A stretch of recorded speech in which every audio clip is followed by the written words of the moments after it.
how to set Bluetooth stuck logging to Verbose debug info warn error on Samsung Galaxy S26 Ultra.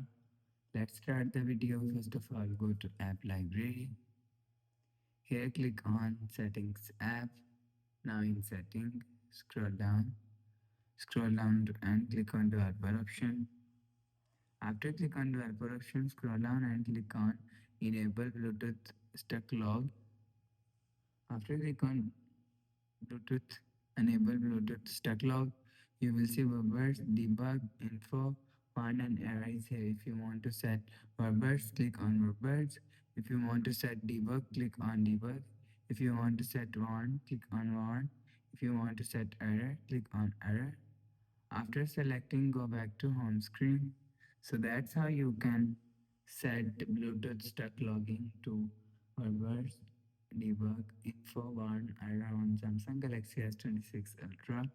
If you like the video, please subscribe. Thanks for watching.